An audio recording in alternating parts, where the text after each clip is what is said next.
Okay, so get this. Mm-hmm. We're diving into Impact 2024. Okay. It was this big religious conference Right. held in Ghana. Wow. And not just any conference. Picture this. 50,000 people Oh. from 75 nations Wow. crammed into Accra's Dominion Arena. Music is blasting. Everyone's dancing. They're buzzing Oh, I love it. about this idea of experiencing a timely intervention Oh, interesting. in their lives. This is remarkable, isn't it? It is. Even just listening to the recordings, the energy is palpable. I know, right? It speaks to a deep human need Yeah. for connection, Uh-huh. purpose, Yeah. and hope. Absolutely, yeah. Wouldn't you say? For sure. Yeah. And the attendee interviews really bring that to life. Oh, yeah. We heard from one woman. Okay. She was planning a whole trip to Nigeria Wow. just to hear the main speaker, Mm, Apostle Joshua Selman. right, right. And when she found out he was coming to Ghana, she was ecstatic. I bet. Another attendee, a first-timer, Okay. was just blown away by the sheer diversity of the crowd. Interesting. It's more than a religious event. Uh-huh. It's like a cultural phenomenon. It really is, yeah. So can you help us unpack this idea of timely intervention? Oh, timely intervention. What does it actually mean in this context? That's where it gets interesting. Okay. So Bishop Emeritus James Kwashi, Yeah. who spoke at the conference, Right. explained it this way. God stepping in Okay. during these really crucial moments in life. Right. It could be personal, right? Yeah. You're struggling. Uh-huh. You need guidance. You need support. Right. Or it could even be on like a national scale, Oh, wow. like the upcoming Ghanaian election. That's interesting. He even drew a parallel Oh, wow. to the anxiety Mm. that a lot of people are feeling Okay. about the election, Yes. suggesting that there was a need for divine intervention for the whole nation. Wow. So it's not just about individual miracles, but more like Yeah, it's bigger. broader divine guidance Mhm. during uncertain times. Precisely. Okay. But Kwashi also pointed out Yeah. God's timing Mm-hmm. might not always match our own, you know? Oh, of course. Of course. Which adds another layer, right? Totally. Yeah. Of complexity. And I noticed this theme Yeah. in the attendee interviews, this recurring theme of expectancy. Right. These people were practically giddy I bet. about what might happen. Mm-hmm. So does that excitement play a role? Oh, it definitely does. Yeah? Yeah, it's like an invisible force multiplier. Interesting. You see, in many religions, including Christianity, Right. anticipation and faith, Uh-huh. they kind of go hand in hand. Yeah. Think about it. Okay. If you believe something extraordinary is about to happen, Yeah. you're more likely to be receptive Oh. to the message. So it's not just about hearing a sermon. No, it's more, Well, it's no. about that heightened state of receptivity Yeah. that comes with that expectation. Right. It primes them Exactly. to be ready. Exactly, for a deeper experience. Okay, cool. Now, let's talk about the man at the center of all this. Yes. Apostle Joshua Selman. Okay. He is clearly very charismatic, Yes. draws massive crowds. I'm curious about that. Yeah. So what is it about his appeal? Yeah. What is it about Selman? What resonates with so many people? Well, he's known for his dynamic preaching. Okay. Blends spiritual depth Okay. with practical advice. Oh, interesting. You know, his sermons often focus on themes of spiritual growth, Right. overcoming obstacles, Yeah. and tapping into divine intervention Right. to achieve these breakthroughs in life. It's almost like he's Well- giving them a spiritual toolkit. Exactly. Right. Not Yeah. just inspiration. Makes sense, but Yeah. how does that play out? Right. Like in an actual sermon? Mhm. Can you give us an example? Absolutely. From Impact 2024. Yeah. That really brings this to life. Okay. One story Selman used Okay. that really stuck with me Yeah. was about Shadrach, Meshach, and Abednego. Oh, I remember that. You know that story? From Sunday school, yeah. These three men Yeah. who refused to bow down Right. to a golden statue Mhm. and were thrown Right. into a fiery furnace. Right, into the fire. Right. But how does Selman Okay. connect that story Right. to a modern audience? Right. He brilliantly uses this story Okay. as a metaphor Okay. for facing adversity Well- with this unwavering faith. Okay. He argues that Yeah. just like those three men, Yeah. we can overcome impossible odds when we trust in a higher power. Okay. It's a message of courage Right. and resilience. That resonates deeply, especially now. during these uncertain times. Yeah, it's a much more impactful way Right. to understand that story I think so. than just the literal, Exactly. He's drawing a direct line Right. between this ancient story Right.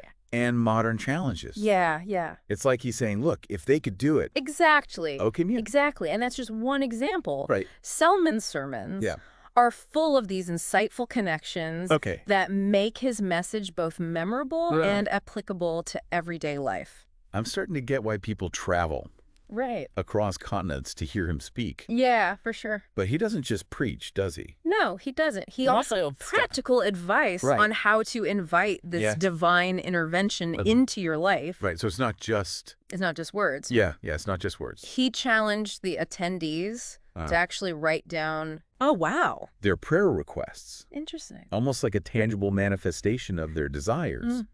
Now think about it. Yeah. Even if you're not particularly religious, the act of writing down your goals has power. It does. Right. It does. You're taking something abstract. Exactly. You're making it concrete. It's giving it form and structure. And in a religious context, that act of writing becomes almost symbolic. Right. Of surrendering those desires to a higher power. So it's not just wishful thinking. No, no, no. It's about combining faith with clear intention. It is. That's a fascinating layer. Yeah. And remember, Selman, he goes beyond that typical prosperity gospel. He doesn't just focus on material blessings. Gotcha. Right. Okay. He emphasizes the importance of spiritual growth. Right. Aligning yourself with God's will and building a personal relationship with Jesus. So it's not about... No, it's not just about getting what you want. Yeah, it's about being the kind of person who can receive those blessings. It's about inner transformation. Leading to outward manifestation. Wow. Right. This is getting really interesting. Yeah. It sounds like there's a lot more to unpack here. I think so. Yeah. Yeah. But we're going to have to take a quick break. Don't go anywhere, listener. We'll be right back with more from Impact 2024. Great. We're back. Welcome back. And we're deep. Deep in the heart of Impact 2024. Still exploring this whole timely intervention thing. Exploring. Yeah, with Apostle Selman. It's more than just a feel-good message, though, right? I was just thinking that. There's a framework to it. Yeah, it seems like there's some serious spiritual mechanics under the hood.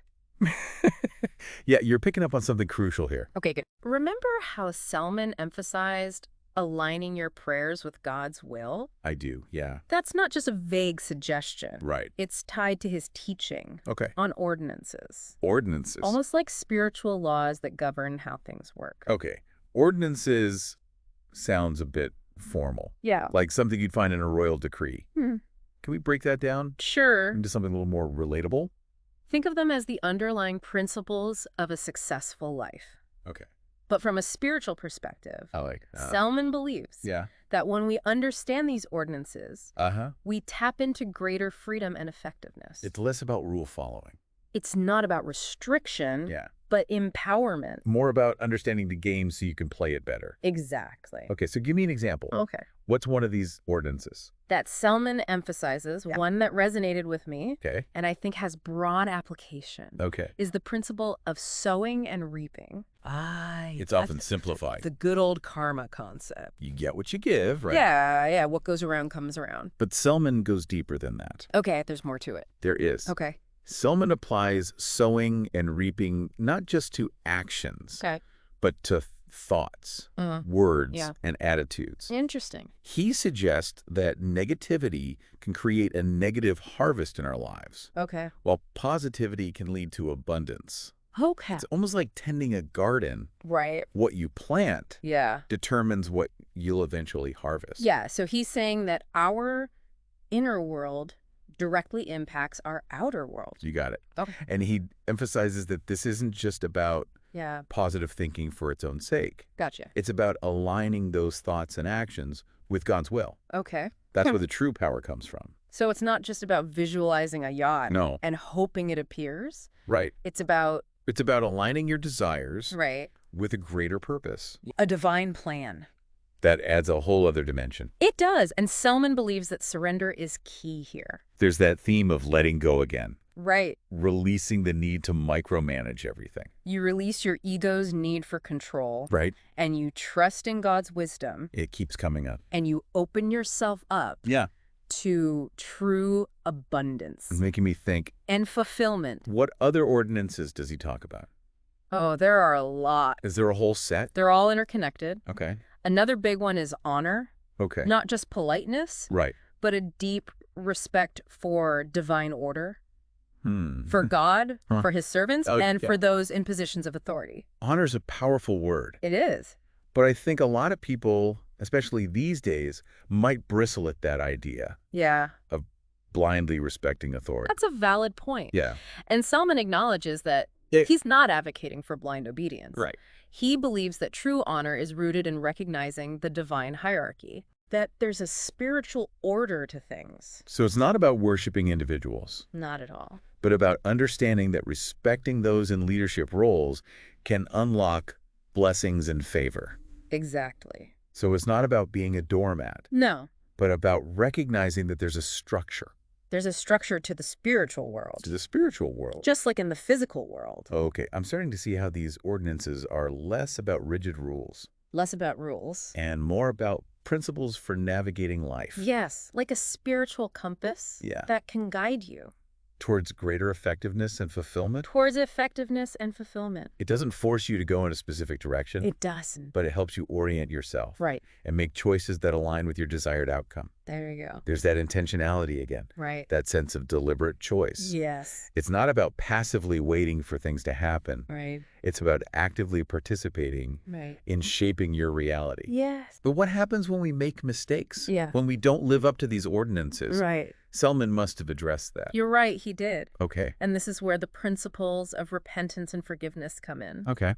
Selman believes that when we sin or break God's laws, we create a separation between ourselves and God, blocking the flow of his blessings. So it's not about wallowing in guilt. No. But about acknowledging our mistakes. Yes. And taking steps to repair that connection. You got it. Okay. True repentance, according to Selman, involves a change of heart, a commitment to turning away from harmful actions and aligning with God's will. It's like hitting the reset button. It's like hitting reset. On your spiritual compass. Yes. And setting a new course. And this is where forgiveness comes in. Right. Yes. That's how the connection is restored. Precisely. Selman emphasizes that God is always willing to forgive when we come to him with sincerity. It's not about earning his forgiveness, but about recognizing our need for it. And choosing to align with his grace. Wow. There's a lot of depth to this. There is. It's not just about following the rules. Well, it's deeper. It's about understanding the principles behind them. Yes. And using them as tools for growth and transformation. That's it. But let's talk about something else I found interesting. Okay. Selman's emphasis on faith and obedience. Right. Those are pretty fundamental concepts. They are in most religions. In most religions, yeah. Yeah. But what makes his approach unique? It's the way he connects them to action. Okay. For Selman, faith isn't just believing in something. It's having the confidence to act on that belief. Right. Even when you can't see the outcome. So it's not passive hope. No. But active trust. It's active that leads to tangible action. It's the difference between wishing for something to happen and actually doing something to make it happen. Yes. Even if those actions seem small. Even if they're small. Or insignificant. Right. Selman believes that those seemingly insignificant acts of faith can unlock miraculous results. That's a powerful message. It is. Especially in a world that often values certainty and control. It does. You know, it's about embracing the unknown. It is. And trusting the process. Trusting the process, But what about obedience? Obedience. That can sometimes feel like a heavy word. It can. You know, carrying baggage from stricter religious interpretations. Right. How does Selman frame that concept? He connects it directly to love. Okay. Selman believes that when you truly love God, you naturally want to please him. Right. And that translates into aligning your actions with his will. Okay. It's not about blind obedience out of fear. Yeah. but about choosing to act in a way that honors that love. Right. And deepens your connection. So it's like saying, I love you so much. Exactly. I want to do right by you. That's it. It's not about restriction. No. It's about expressing love through action. You put it beautifully. Okay. And Selman believes that this kind of obedience opens the door to greater blessings and protection. It's not about earning reward. It's not about earning reward. But about aligning yourself with the flow of divine grace. Exactly. It's starting to feel like all these ordinances are interconnected. They are. Like pieces of a puzzle that fit together. They fit together to create this bigger picture of a fulfilling life. Yeah, of a fulfilling life. That's a great observation. Yeah. And it speaks to Selman's ability to present these concepts in a way that's both practical and inspiring. It's true. He's not just preaching abstract theology. Yeah. He's giving people tools they can use to navigate the challenges of life and create a more meaningful future. I'm really seeing that. You are. And I think what's fascinating is that even though we're exploring this in a religious context, the principles themselves have universal application. They do. You know, it's about integrity, respect, responsibility, courage, perseverance. These are qualities that are valuable. Absolutely. Whether you're a devout believer or not. You're so right. Yeah. And I think that's what makes Selman's message resonate with such a diverse audience. Yeah, it's true. He's tapping into something deeper than just religious dogma. Right. He's speaking to the human desire for purpose, meaning, and connection with something greater than ourselves. It's like he's offering a roadmap. For living a more intentional and empowered life. Exactly. Regardless of your spiritual beliefs. Regardless of your beliefs. Yeah, I'm hooked. Me too. Okay, so we're back for the final part of our deep dive into Impact 2024. And I'm eager to zoom out and look at the bigger picture. You know what I mean? It's like we've been examining this intricate tapestry up close, appreciating each thread. Yeah. And now it's time to step back. Yeah. And admire the whole masterpiece. Exactly. We've talked about Selman's charisma. The power of his message. Those ordinances. The energy of the attendees. But what's the lasting impact of an event like this? Does it go beyond those four walls of the Dominion Arena? Absolutely. Yeah. What's fascinating to me is how Impact 2024 reflects this global hunger for spiritual renewal and societal transformation. You're right. It's not just Ghana. Yeah, it's bigger. We're seeing similar trends worldwide. There's a sense that the old ways aren't working. That we need a course correction. Like a reset. Yeah. Yeah. Both personally and collectively. And people are looking beyond traditional solutions for answers. And that's where events like this come in. They offer a space to connect with something larger than yourself. To find inspiration. Yeah. To reaffirm a commitment to positive change. I love that. It's like a spiritual shot in the arm. Yeah, a spiritual shot in the arm. Yeah. I like that. And Selman's message, with this emphasis on personal transformation and aligning with God's will, provides a practical framework for that change. So it's not just about feeling good in the moment. No, it's more than that. Yeah. It's about equipping individuals to go back into their communities and be agents of positive change. And the fact that Impact 2024 drew people from 75 nations shows this message isn't confined to one culture or region. No, not at all. It speaks to a shared human experience. A shared human experience, exactly. We touched on the Ghanaian election earlier. Right. And it's impossible to ignore the timing of this event. Yeah. Bishop Kwachi's words about needing God's intervention for the nation take on a whole new weight, just weeks before such a pivotal moment. You're hitting on something profound here. I think so. It's like the personal and the political are intertwined. Yeah, they are. People are seeking guidance and strength from their faith as they face an uncertain future. And this speaks to the role of faith in times of crisis. Okay. When traditional structure and solutions seem to falter. Right. People often turn to their beliefs for comfort, hope, and a sense of stability. It's like an anchor in the storm. It is. Grounding them when everything else feels shaky. In a nation like Ghana, where religion is so deeply woven into the fabric of society, It's no surprise that faith influences the political landscape. It makes sense. We even heard echoes of this in the mm-hmm. attendee interviews. Okay. They spoke about their hopes for a peaceful election, right? For a leader who reflects their values, okay, and their belief that God would guide the outcome. It highlights how faith can be a powerful force for social change. It can. Motivating people to engage in the political process. Yes. Advocate for a better future. And it's not always about pushing a specific agenda or candidate. Right. Sometimes it's about seeking wisdom and strength to navigate challenging political times. That's a crucial distinction. It is. Yeah. It's about finding principles and values that transcend partisan divides, seeking guidance from a higher source to create a more just and equitable society. This conversation is making me realize that Impact 2024 wasn't just an isolated event. No, it wasn't. It's like a microcosm of a larger trend. Right. This yearning for something more. It's a reminder that amidst our differences, there are fundamental human desires that unite us. Okay. This longing for connection, purpose, and a sense of belonging. Events like this offer a glimpse of what's possible. They do. When we tap into that shared longing. Exactly. It's like a vision of a more harmonious and collaborative world. It is. A world where faith can be a bridge. A bridge? Between people rather than a divider. And as we wrap up this deep dive, it's important to remember the practical takeaways. Right. We've learned about the power of aligning ourselves with a greater purpose, whether we call that God's will or simply tapping into our highest potential.